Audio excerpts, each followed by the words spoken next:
the idea of Hallel on on generally is it's a machloket rishonim. It goes back even before that. It goes back to the Amoraim and Tanaim, but it really comes out in the rishonim when they're trying to count the mitzvot. So the Rambam in his Sefer Mitzvot, before he counts all the mitzvot, he gives all these different klalim. He gives, I think, 14 different klalim on, I think it's 14, on how he chooses to categorize mitzvahs, what he's going to count as mitzvah, what he's not going to count as mitzvah.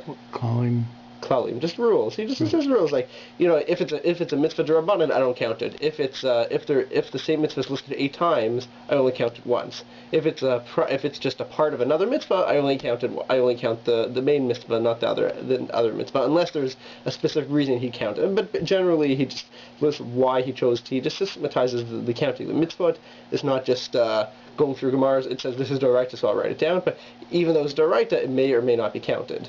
That's the way the Rambam counts mitzvot. And in the first klal, he discusses he doesn't count the Rabbanans. So he goes and attacks the Bahag. The Bahag was Baal Halachot Gedolot. I think it was written around the 10th century, a few centuries before the Rambam. And in there he counts the mitzvah of saying Hallel in there. And the Rambam says, I don't know how you could count that. The mitzvah of Hallel is only a mitzvah d'Rabbanan. How could you count it? So the Rambam basically so you see the Rambam says Hallel is a mitzvah d'Rabbanan. Hallel across the board is always a mitzvah d'Rabbanan. The Bahag, on the other hand, seems to say there was a mitzvah d'oraita. So the Ramban, he wrote a commentary on the Sefer Mitzvot.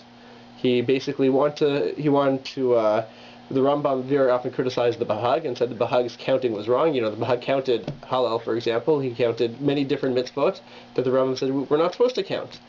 And because of that, the Ramban didn't like that the Bahag was being criticized. So he tried to defend the Bahag, and he tried to justify different mitzvot that the Bahag counted. So Ramban gives 2 reasons why the mitzvah of Hallel may be counted. The first reason he gave is maybe, according to the Bahag, you could count mitzvot d'Rabbanan. The Rambam is saying that the Rambam, when he defines, he says, I don't count mitzvah d'Rabbanan, because if I counted mitzvah d'Rabbanan, there's hundreds and thousands of mitzvah d'Rabbanan, and how could you have only 613 if you're going to count mitzvah d'Rabbanan? And also, if we're talking about 613 mitzvah given to Moshe at Har Sinai, then how could you have a mitzvah d'Rabbanan that was enacted many years later to be part of the 613 mitzvot? Does the Rambam count Purim and Hanukkah? The Rambam doesn't count those as mitzvah as mitzvah of the Taryag mitzvot. He counts them as mitzvah d'Rabbanan, but not as a Taryag mitzvot. Right. Whereas I think the Bahag counts Purim, and he's got a big problem. And the Rambam again has a big problem with that because it's a mitzvah d'Rabbanan. How can you say that? The Ramban says maybe there are certain mitzvah d'Rabbanan that you would be allowed to count for specific reasons, and these were almost left out when we had the counting. When we want to count it for whatever reason. Who knows what was it before Purim happened, how you would count the mitzvah d'Rabbanan, how you count the 613, but now that we have it, this is counted as one of the 613. That's answer number 1 the Ramban gives. The Ramban gives a second answer in the Bahag. So the second answer the Ramban gives in the Bahag is that actually the mitzvah of Hallel is d'oraita. The Rambam claims the mitzvah of Hallel is not d'oraita, right? But the reason why does he say that? Because you have no pasuk that says that you should say Hallel whenever you get a chance. However, the Ramban says maybe we do have a pasuk. Maybe the mitzvah of Hallel is a prat, is an aspect of another mitzvah, and it would be counted because of it's so important. It would be counted in its own mitzvah according to the Bahag. And what's the mitzvah the Ramban says? He says it would be the mitzvah of simcha. So what does he mean by that? He means that when we have a mitzvah, whenever we have a mitzvah to be happy, to be sameach, then you're going to have a mitzvah to say Hallel as well. I don't see a Rambam here, but the Rambam, as a proof of this, just to see the Rambam seems to say this. I think it's mitzvah kuf nun zayin. I can't remember. Mitzvah in his mitzvah where he talks about Sipur Yetziat Mitzrayim. So the mitzvah to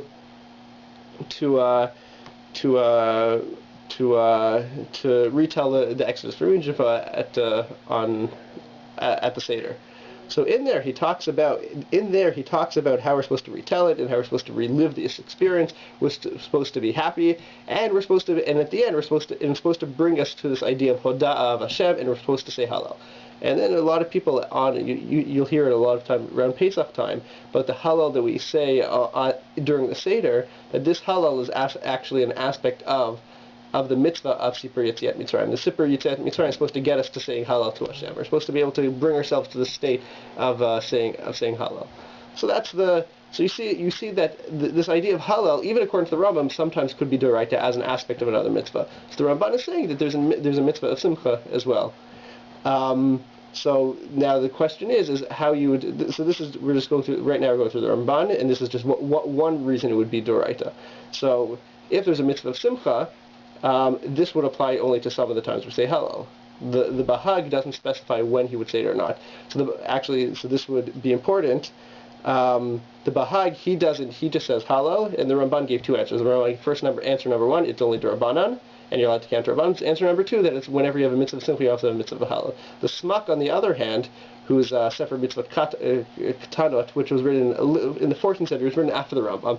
So whoever saw the Rambam, he knew what was going on, and he still said that there's a mitzvah to say Hallel on. There's a mitzvah to say Hallel on the Chagim, and whenever we're free from Tzarot. So you see there, at least there you see that at least according to him, you can't say the first answer of the Ramban. The Ramban said that it was only mitzvah d'Rabbanan, right? And that was the first answer. And the Smak for sure doesn't think that way, and he thinks there's a real mitzvah d'oraita of saying Hallel. But back to the Bahag says that it's a mitzvah d'oraita. So one approach you could take is what the Ramban said, in that whenever you have a mitzvah of Simcha, then you have a mitzvah to say Hallel. So how would that apply to the different Chagim that we have? So of course on Pesach, Shavuos, Sukkot, we have a mitzvah of Simcha, right? There's this idea of Simchas Yantiv. We have an extra sort of Simcha on Sukkot. We have this extra Simcha of Simchas Pesach Shoeva, and we're supposed to be, even there's this Simcha Yisera we have, or whatever it is, you've got this great Simcha we're supposed to have on Sukkot, but even still on Shavuos and Pesach, we still have a mitzvah of Simcha. And that's why we're supposed to have meals on Pesach and Shavuos.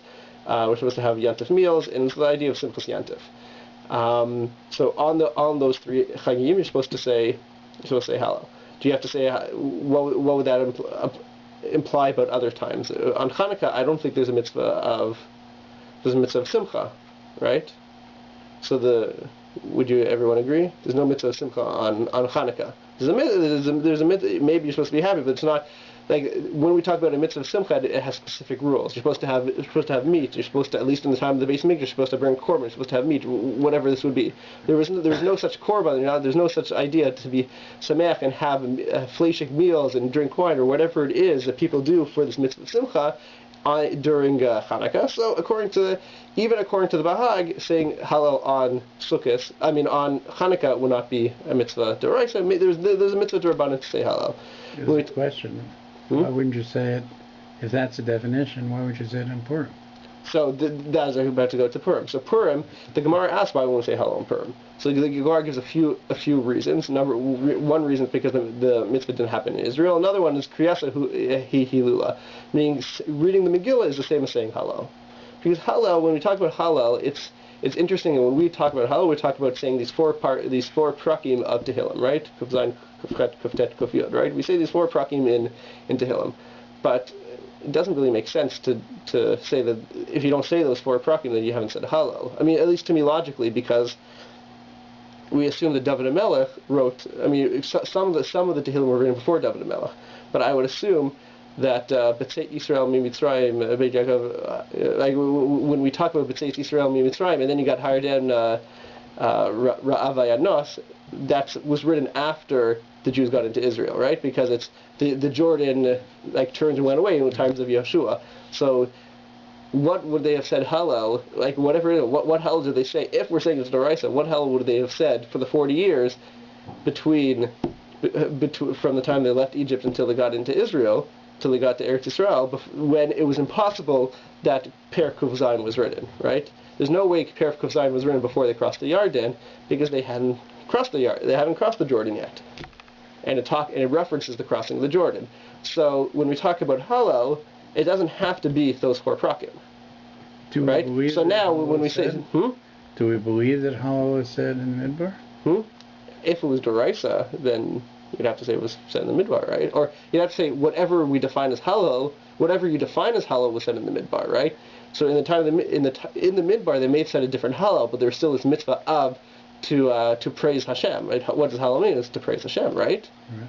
So they had to have praised Hashem there would be a mitzvah d'oraita. There'd be this Torah commandment to praise Hashem on the Chagim according to the Bahag, and whatever they did then, I'm not sure.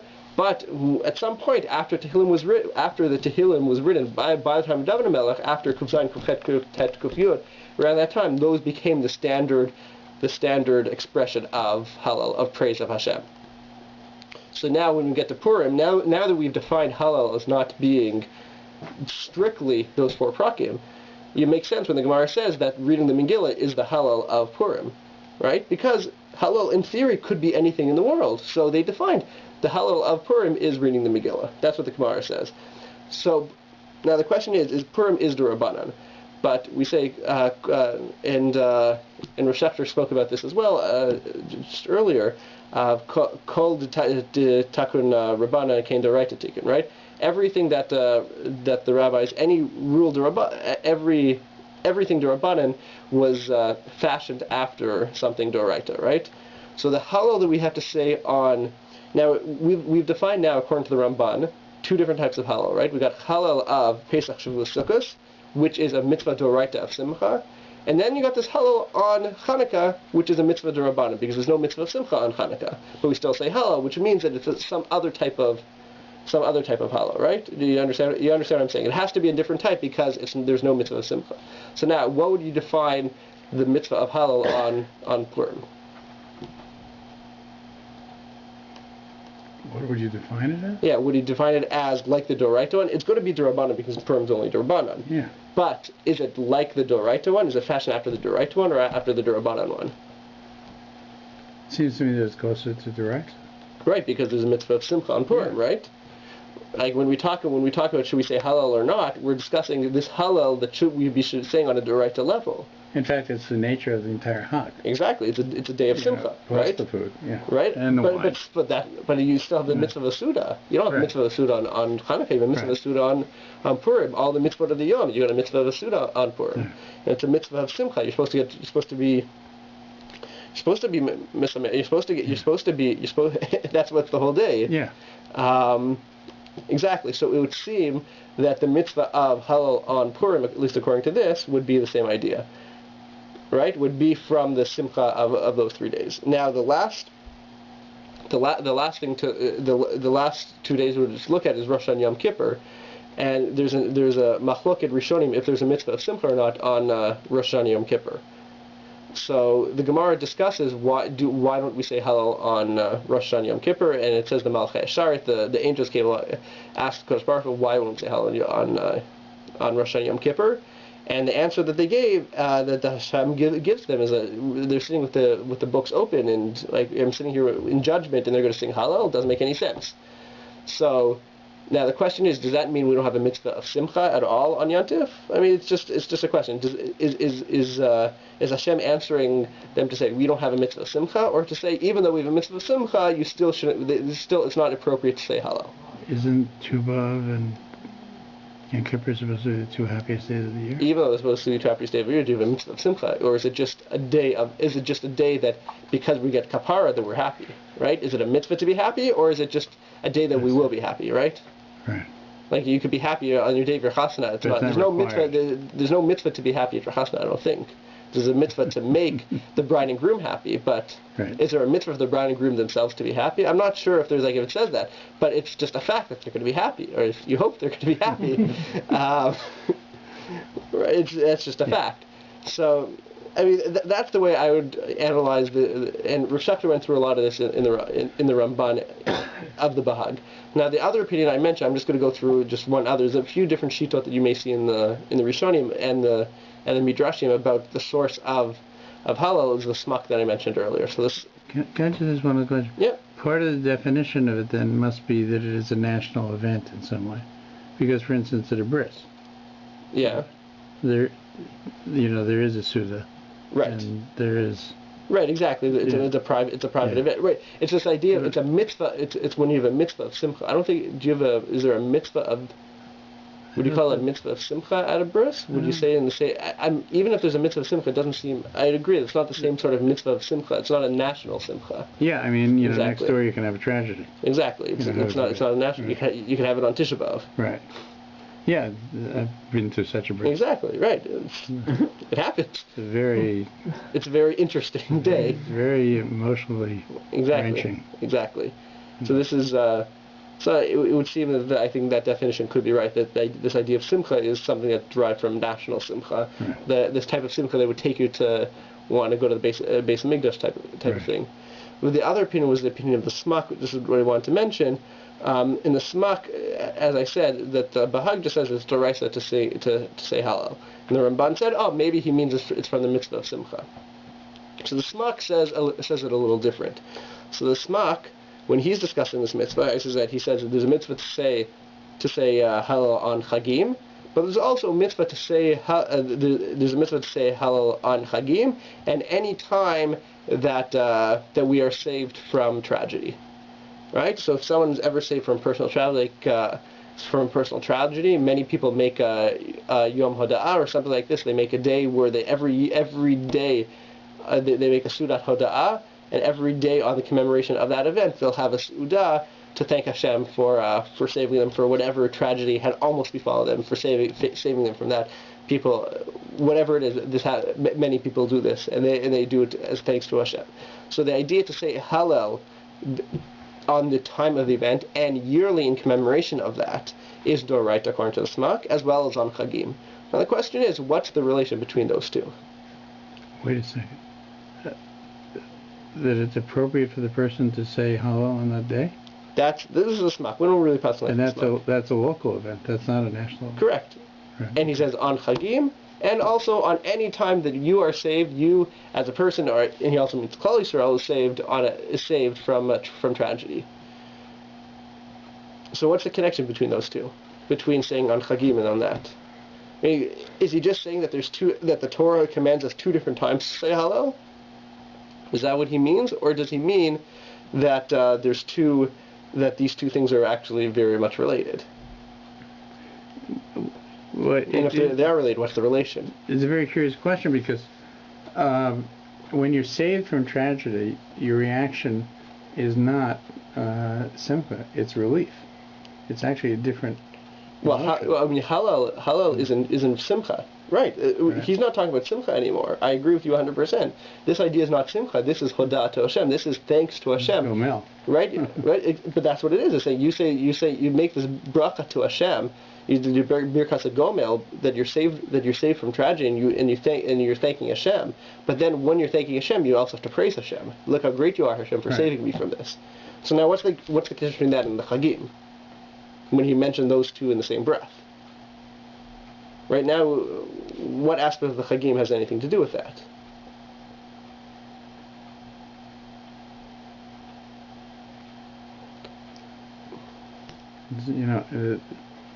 It's hard to connect it because some of the Chagim are being saved from tragedy, Mm-hmm.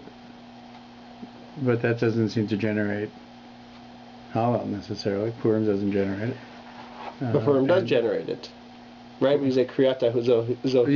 Right. We do say Hallel and Purim, even though it's not the Hallel. Megillah. Yeah, Sukkot should not have Hallel in it, and Sukkot should not have Hallel in it. So, do you have any answer? Do you have any answer? Why we say Hallel? According to the Smak, why would we say? What's the connection between being saved from tragedy and the Chagim? If you listen during Shir this afternoon, you may have an answer. He didn't discuss this at all. He didn't discuss the Smak. Even if you're paying attention, you wouldn't have heard the Smak. However, that's for sure. You wouldn't have heard the Smak. But it was the conversation he was having with Doctor. What's his name? Yeah. David. Yeah. With Dr. David, Rabbi Dr. David. It was just mentioned. But I think the connection is that in Kiddush for all three of those Chagim, and even on Rosh Hashanah Yom Kippur, what's an important line that we say? Yeah.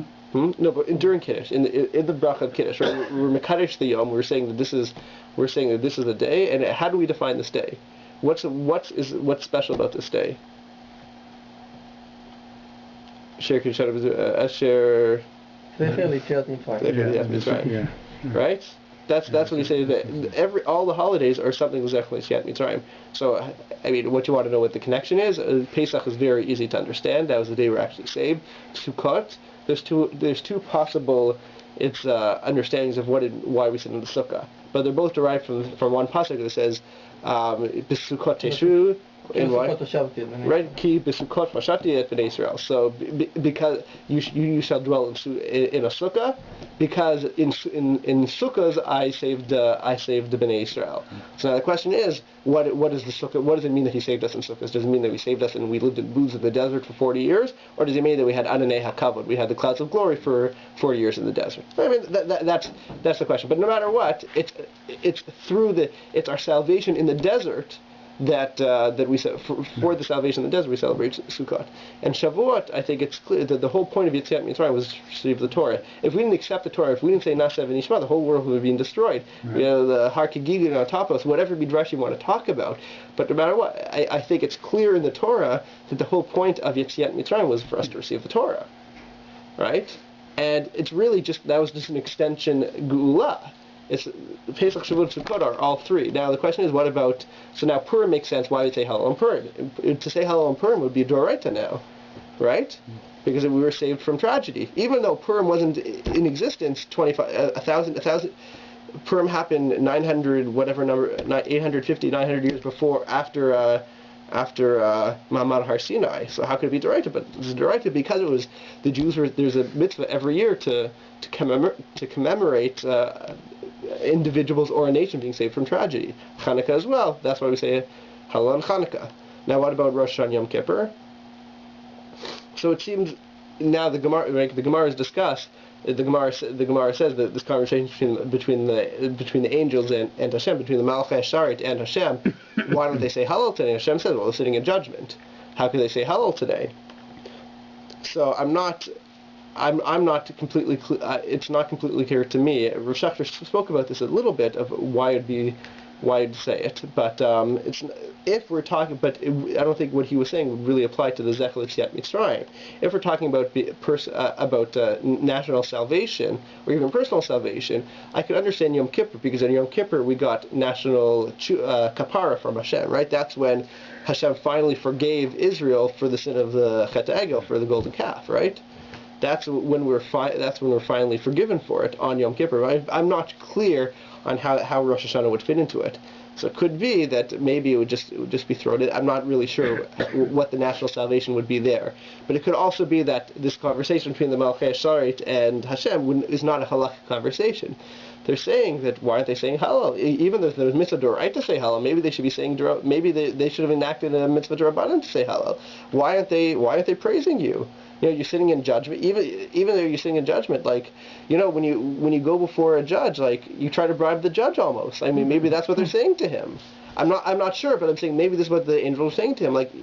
Just because they don't have a mitzvah to say Hallel, maybe they should be saying Hallel every day.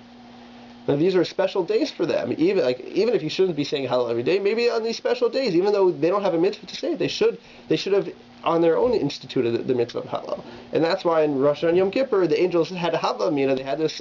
They thought that it may be proper to say Hallel, and Hashem said absolutely not. Even I didn't command them to do it, and they shouldn't do it on their own because it would be problematic for them to say Hallel.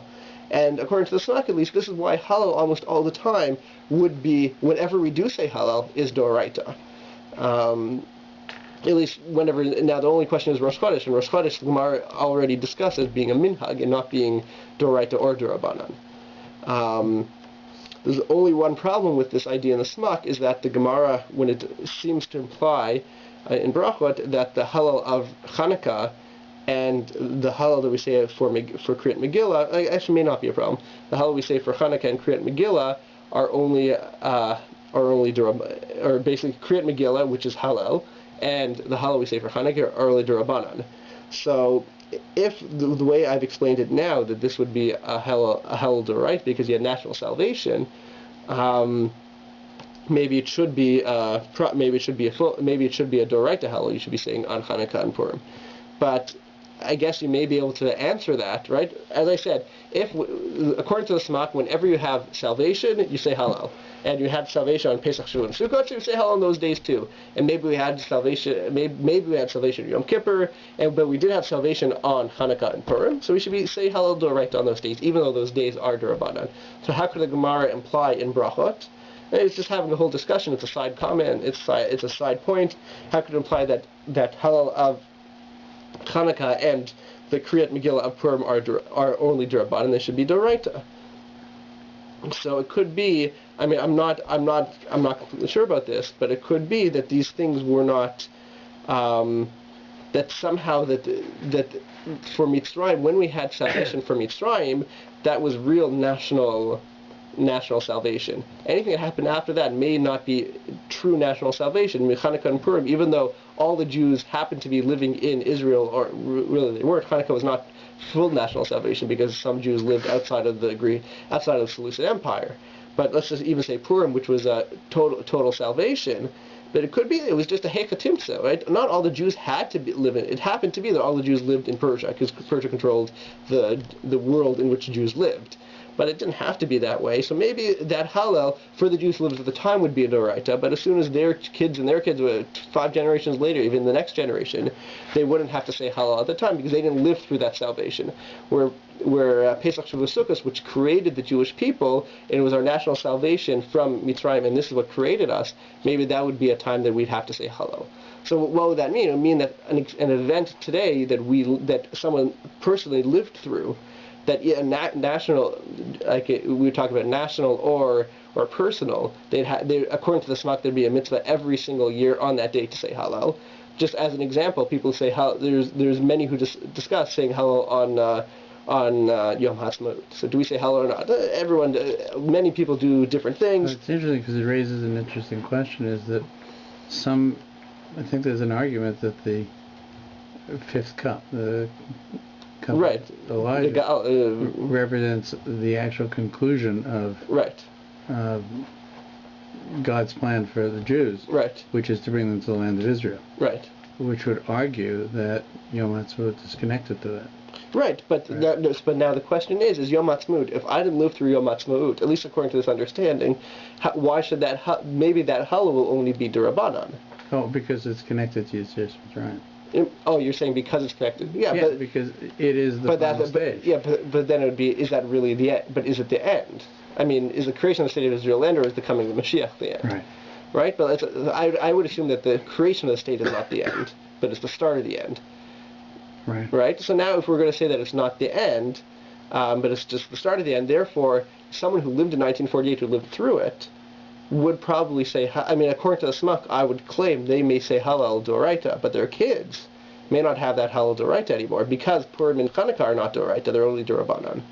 Right. So maybe they'd have a mitzvah of Hallel D'Rabbanan. I'm saying if we assume you have to say Hallel, and we assume that the creation of the state of Israel was salvation for the Jewish people, and it very much could have been a salvation for the Jews living in Israel at the time, living in Palestine, what do you want to call it, the day before the day before the creation, and of the Jews who were in DP camps who went to Israel, and all the Jews in Arab lands. It was a salvation for all these things, the creation of the state, and they lived through it. So maybe according to the Smach they'd say D'Oraita, but the next generation, at least, if we assume it was D'Oraita for them, the next generation, I don't think it would be D'Oraita, it would only be D'Rabbanan. Right. Someone who wasn't alive in 1948, because they didn't receive that the